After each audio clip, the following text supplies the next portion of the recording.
আসসালামু আলাইকুম, আশা করি নিশ্চয়ই ভালো আছেন। তো স্বাগত জানাচ্ছি আরও একটা নতুন অ্যানালাইসিস ভিডিওতে। এবং শুরুতেই যদি আমরা ইকোনমিক ক্যালেন্ডার দেখি তাহলে দেখতে পাচ্ছি আজকের দিনে তেমন কোনো গুরুত্বপূর্ণ ডেটা রিলিজ হবে না। আমরা যদি এখানে দেখি তাহলে আজকে আমরা লক্ষ্য করছি যে ইউএস হলিডে থাকার কারণে মার্কেট হচ্ছে দিনের বেলায় আজকেও কিছুটা স্লো থাকার সম্ভাবনা রয়েছে। তবে লন্ডন সেশন এবং নিউ ইয়র্ক সেশনে কিছুটা অস্থিরতা আমরা দেখতে পারি, অর্থাৎ ভোলাটিলিটি কিছুটা বাড়লে বাড়তে পারে। আর দিনের বাকিটা সময় আমরা দেখতে পাচ্ছি যে ক্যাডের পিপিআই ডেটা রিলিজ হবে। আপাতত এটা বাদে আর তেমন কোনো গুরুত্বপূর্ণ নিউজ কিন্তু চোখে পড়ছে না। সেই হিসেবে মার্কেটটা টেকনিক্যালি মুভমেন্ট করতে পারে, সেই প্রত্যাশা আমরা করতেই পারি।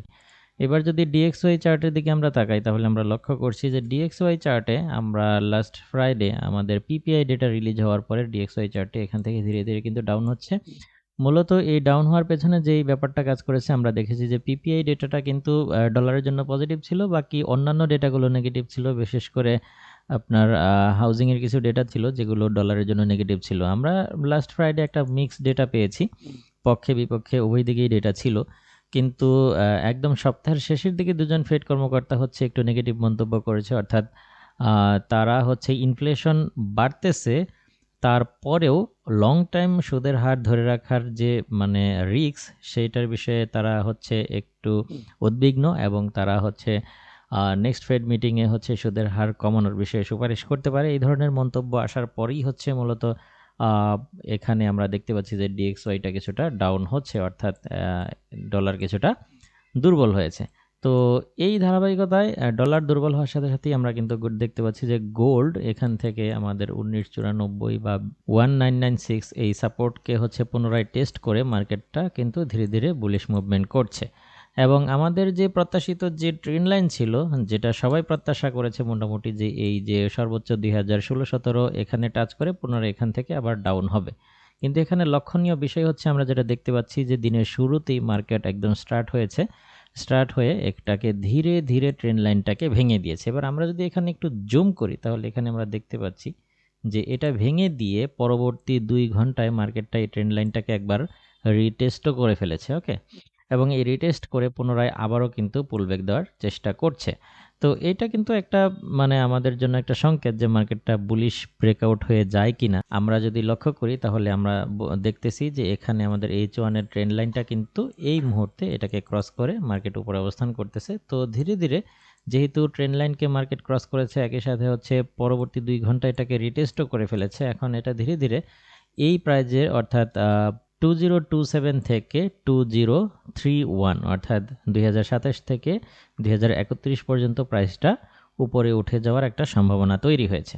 তো আজকের দিনে আমরা যে ট্রেডিং প্ল্যানটা করতে পারি, এখন এখানে হচ্ছে মার্কেটটা যেখানে অবস্থান করতেছে, প্রাইস যদি আরও কয়েক ঘন্টা এখানে সাস্টেন করে তাহলে এখান থেকেও আপনারা বাই করতে পারেন। যেহেতু ট্রেন্ড লাইনকে ব্রেকআউট করে দিয়েছে সেই হিসাবে এখান থেকে চাইলে বাই করা যেতে পারে।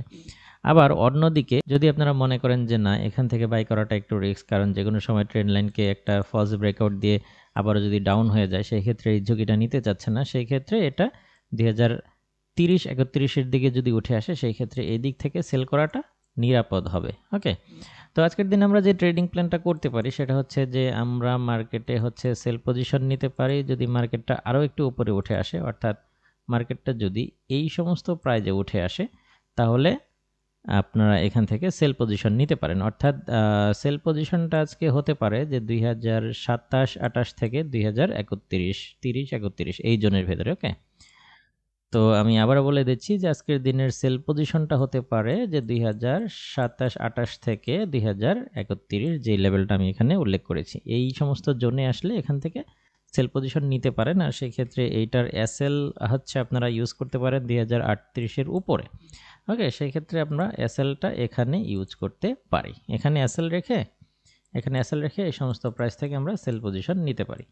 আর অন্যদিকে যদি ট্রেন্ড লাইনকে যদি ফলস ব্রেকআউট দিয়ে ব্রেকআউট করে ফেলে তাহলে আমরা নিচে অর্থাৎ 2016 থেকে আমরা হচ্ছে সেল পজিশন নিতে পারি। ওকে, তাহলে যদি ট্রেন্ড লাইন ব্রেকআউট করে নিচে নেমে আসে সেই ক্ষেত্রে 2016-15 নিচ থেকে আমরা সেল করতে পারি, অথবা এই প্রাইস থেকে সেল করতে পারি। আর প্রাইস যদি লম্বা সময় এখানে সাস্টেন করে তাহলে এখান থেকে বায়ও চাইলে করতে পারেন।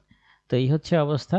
আর এখান থেকে আপনারা যদি সেল নেন সেই ক্ষেত্রে 2027-28-এর উপরে স্টপ লস রাখার পরামর্শ রইল।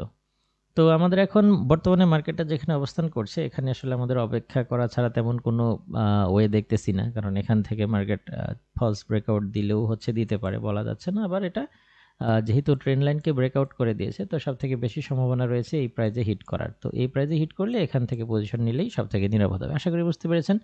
তো এই ছিল আজকের অ্যানালাইসিস। দেখা হবে পরবর্তী কোনো ভিডিওতে অন্য কোনো টপিক নিয়ে। সেই পর্যন্ত আপনি ভালো থাকুন, সুস্থ থাকুন। আল্লাহ হাফেজ।